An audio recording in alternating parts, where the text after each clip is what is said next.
کہ ممبروں پہ بیٹھ کے مولا علی کو گالی دی جاتی ہے۔ یہ تاریخ میں یہ دور بھی آیا، آپ پڑھیں تاریخ، بنو امیہ کا ایسا دور بھی دنیا نے دیکھا ہے۔ اسی لیے حضور نے فرمایا تھا من سب علی فقد سبنی، جس نے میرے علی کو گالی دی اس نے مجھے گالی۔ اور لوگوں نے ممبروں پہ بیٹھ کے باقاعدہ حکومت کی طرف سے یہ جو ہے وہ قانون تھا کہ تمہارا خطبہ مکمل نہیں ہوگا جب تک علی کو گالی نہیں دو۔ یہ لمحے بھی آئے۔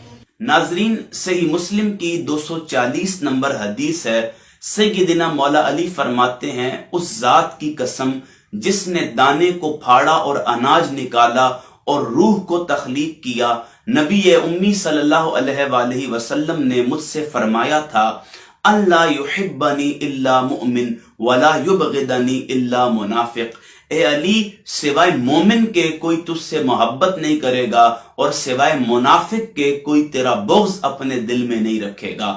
یہاں نبی رحمت صلی اللہ علیہ وآلہ وسلم نے علی کی محبت کو ایمان کا جزء کامل قرار دیا، لیکن بنو امیہ کے دور ملوکیت میں ایک ایسا وقت بھی گزرا ہے کہ جب کسی واعظ کا وعظ اور کسی خطیب کا خطبہ اس وقت تک پایہ تکمیل کو نہیں پہنچتا تھا کہ جب تک وہ اخی رسول سیدہ کائنات کے سر کے تاج حسن اور حسین کے بابا، باب مدینۃ العلم، تاجدار حل عطا، مراد کل کفا، سخاوت کے سمندر، شجاعت کے غضنفر، حیدر کرار حضرت علی کرم اللہ وجہ الکریم پر لعنت نہیں کرتا تھا۔ صحاح ستہ کی درجنوں حدیثیں اس بات کی تائید کرتی ہیں۔ صحیح مسلم میں 6229 نمبر پر حدیث ہے، بخاری میں بھی اس کا ایک ترک موجود ہے اور بخاری کا نمبر ہے 3703، لیکن میں صحیح مسلم کے الفاظ پڑھ رہا ہوں۔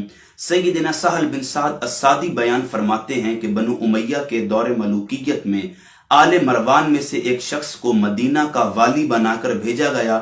اس گورنر نے سیدنا سہل کو بلوایا اور حکم دیا کہ وہ سیدنا علی کو گالی دیں، نعوذ باللہ من ذالک۔ سیدنا سہل نے صاف انکار فرما دیا۔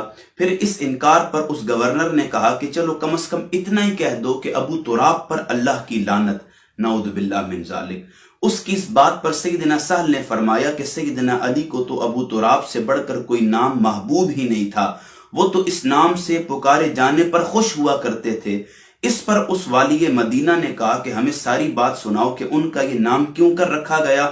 تو سیدنا سہل بن السعدی نے یہ پورا واقعہ بیان کیا کہ جب سیدنا علی اور سیدہ فاطمہ میں کچھ ناراضگی ہو گئی اور سیدنا علی مسجد نبوی میں چلے گئے تو نبی کریم صلی اللہ علیہ وسلم وہاں تشریف لے گئے اور حضرت علی کے جسم پر لگی ہوئی مٹی کو صاف کرتے ہوئے فرمایا ابو تراب اٹھو، ابو تراب اٹھو۔ اس وجہ سے حضرت علی کو یہ نام بہت زیادہ پسند تھا۔ لیکن وہ شخص جو والی مدینہ بن کر آیا کہتا ہے ابو تراب پر اللہ کی لعنت، نعوذ باللہ من ذالک، نقل کفر کفر نہ باشد۔ خیر، سنن نبی داؤد میں ایک حدیث ہے 4650 نمبر پر، مسند احمد میں اس کا ایک ترک ہے 1629 نمبر پر۔ میں بھی داؤد کے الفاظ پڑھ رہا ہوں۔ سیدنا ریاح بن حارث تابعی رحمہ اللہ بیان کرتے ہیں کہ میں فلاں شخص کے پاس کوفہ کی مسجد میں بیٹھا تھا اور اہل کوفہ بھی موجود تھے۔ سیدنا سعید بن زید وہاں تشریف لائے تو اس فلاں شخص نے انہیں خوش آمدید کہا اور تخت پر اپنے پاؤں والی طرف پاس بٹھا لیا۔ اسی دوران وہاں ایک کوفی شخص آیا جس کا نام قیس بن علقمہ تھا۔ اس فلاں شخص نے اس کا بھی استقبال کیا۔ پھر اس قیس بن علقمہ نے مسلسل گالی گلوچ شروع کر دی۔ اس پر سیدنا سعید بن زید نے دریافت فرمایا یہ کسے گالیاں دیے جا رہا ہے؟ اس فلاں شخص نے کہا کہ سیدنا علی بن ابی طالب کو گالیاں دے رہا ہے۔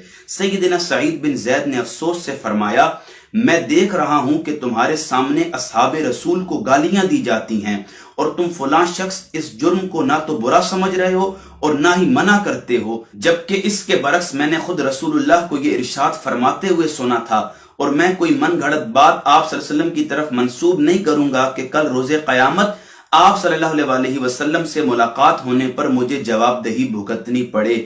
آپ صلی اللہ علیہ وسلم نے فرمایا تھا سیدنا ابو بکر جنتی، سیدنا عمر جنتی، سیدنا عثمان جنتی، سیدنا علی جنتی، سیدنا طلحہ جنتی، سیدنا زبیر جنتی، سیدنا سعد بن ابی وقاص جنتی ہیں اور سیدنا عبد الرحمن بن عوف جنتی ہیں، اور اگر میں چاہوں تو 10ویں خوش نصیب کا بھی نام بتا سکتا ہوں۔ پھر سیدنا سعید بن زید आजिजी के बायस खामोश हो गए। तो लोगों ने बाइसरार पूछा कि वो 10वें कौन है? तो फरमाया वो शख्स सईद बिन ज़ैद यानी कि मैं हूं।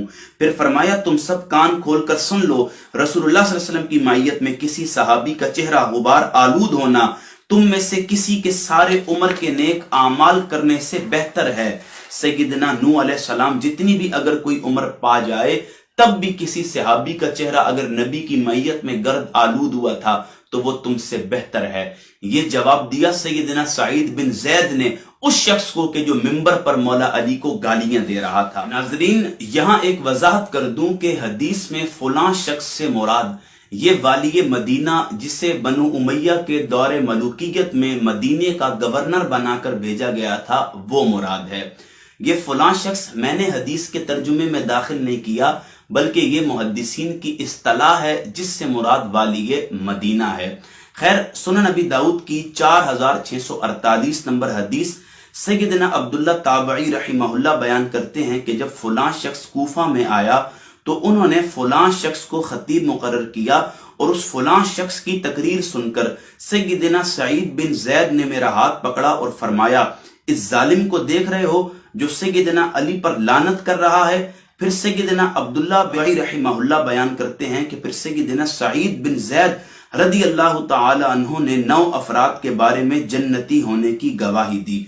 और ये वही हदीस है जो मैंने पीछे बयान की कि वो 10 अफराद जो अशरा मुबशरा में से हैं उनका तस्करा किया। लेकिन किस वजह पर कि जब एक शख्स को देखा कि जो मिंबर पर खड़े होकर मौला अली पर लानत कर रहा था, सब्बो शतम कर रहा था। खैर, सुनन निसाई अल कुबरा की हदीस 8477 नंबर सैयदना अबू बकर बिन खालिद ताबई रहिमहुल्लाह बयान करते हैं कि मैं सैयदना साद बिन मालिक को मदीना मुनव्वरा मिलने गया तो वो हमसे पूछने लगे कि मैंने सुना है कि तुम अली को गाली देते हो। मैंने अर्ज किया, क्या वाकई आपने हमारे मुताल्लिक ऐसी बात सुनी है? तो उन्होंने फरमाया, हाँ ऐसा ही है और शायद तुमने भी उन्हें गाली दी होगी। मैंने अर्ज की, अल्लाह ताला की पनाह कि हम कभी ऐसा काम नहीं कर सकते। सैयदना साद बिन अबी वक्कास रदी अल्लाह ताला अन्हु ने फरमाया, सैयदना अली बिन अबी तालिब को कभी गाली ना देना। बेशक अगर मेरी मांग यानी सर के दरमियान आरा भी रख दिया जाए और मेरी जान जाने का मुझे खौफ भी लाहक हो तब भी मैं सैयदना अली को गाली नहीं दूंगा, क्योंकि मैंने खुद रसूलुल्लाह सल्लल्लाहु अलैहि वसल्लम से सैयदना अली के फजाइल में बहुत कुछ सुन रखा है। अब इसी तरह एक हदीस मुस्तदरक लिल हाकिम में 6121 नंबर सैयदना कैस बिन अबू हाजिम ताबई रहिमहुल्लाह बयान करते हैं कि मैं मदीना मुनव्वरा के बाजार में घूम फिर रहा था। इसी दौरान जब मैंने अहजार नामी जगह पर पहुंचा तो देखा कि लोग एक घोड़सवार के गिर्द जमा हैं और वो घोड़सवार सैयदना अली बिन अबी तालिब को गालियां बक रहा है और वो लोग उस गुस्ताख घोड़सवार को मना करने के बजाय उसके गिर्द मजमा लगाकर खड़े हुए हैं और सुन रहे हैं। इसी दौरान इत्तेफाकन सैयदना साद बिन अबी वक्कास वहां तशरीफ ले आए और पूछा, ये क्या हो रहा है? लोगों ने अर्ज की, ये शख्स सैयदना अली बिन अबी तालिब को गालियां दे रहा है, नाउदु बिल्लाह मिन जालिक। इस पर सैयदना साद बिन अबी वक्कास रदी अल्लाह ताला अन्हु आगे बढ़े तो लोगों ने एहतरामन उनके लिए रास्ता खुला कर दिया और वो शख्स और उस शख्स के सामने जाकर खड़े हुए और फिर फरमाया, ए शख्स, तू किस बिना पर सैयदना अली बिन अबी तालिब रदी अल्लाह ताला अन्हु को गालियां दे रहा है? क्या वो सबसे पहले मुसलमान नहीं हुए थे? क्या वो सबसे बढ़कर इल्म रखने वाली शख्सियत नहीं थे? साद बिन अबी वक्कास ने मजीद फजाइल जिक्र करते हुए यहां तक फरमाया, क्या वो रसूलुल्लाह की साहबजादी के रिश्ते से आप सल्लल्लाहु अलैहि वसल्लम के दामाद नहीं थे? क्या रसूलुल्लाह सल्लल्लाहु अलैहि वसल्लम के गज़वात में वो आप सल्लल्लाहु अलैहि वसल्लम के आलम बरदार नहीं थे? फिर साद रदी अल्लाह ताला अन्हु ने अपना मुंह किबला की तरफ किया और दोनों हाथ उठाकर दुआ की, अल्लाह ताला, ये शख्स तेरे वलियों में से एक वली को गाली बक रहा है। इस हुजूम के मुंतशिर होने से पहले पहले इसे अपनी कुदरत का मुजाहिरा दिखा दे। सैयदना कैस बिन अबू हाजिम ताबई रहिमहुल्लाह बयान फरमाते हैं कि अभी हम मुंतशिर भी नहीं हुए थे कि उस गुस्ताख की सवारी जमीन में धंसने लगी और उसकी सवारी ने उसको खोपड़ी के बल पत्थरों पर पटक दिया, जिसकी वजह से उस सैयदना अली बिन अबी तालिब कर्रमल्लाहु वजहुल करीम के गुस्ताख सवार का दिमाग फट गया और वो वहीं मर के रह गया। सहाबी रसूल की दुआ का ये असर हुआ कि अल्लाह ने दुनिया में ही उस गुस्ताख और बदबख्त को मौला अली कर्रमल्लाहु वजहुल करीम पर लानत करने की सजा दे दी। खैर, ये वो वक्त था कि जब मिंबरों पर मौला अली पर लानत की जाती थी, नाउदु बिल्लाह मिन जालिक। کسی وائز کا واز اور کسی خطیب کا خطبہ اس وقت تک پایہ تکمیل کو نہیں پہنچتا تھا کہ جب تک یہ لوگ ممبر پر کھڑے ہو کر مولا علی کرم اللہ وجہ الکریم پر لعنت نہیں کر لیتے تھے. نعوذ باللہ من ذالک. خیر، اگلی ویڈیو میں انشاءاللہ آپ کے سامنے عرض کروں گا کہ کب اور کس طرح اس بدعت کا خاتمہ ہوا اور کس نے اس بدعت کا خاتمہ کیا جو تبرہ کی صورت میں، اہانت اور تنقیص کو بیان کرنے کی صورت میں ممبروں پر آل امیہ کے دور میں شروع کی گئی تھی. وآخر دعوانا ان الحمد للہ رب العالمین.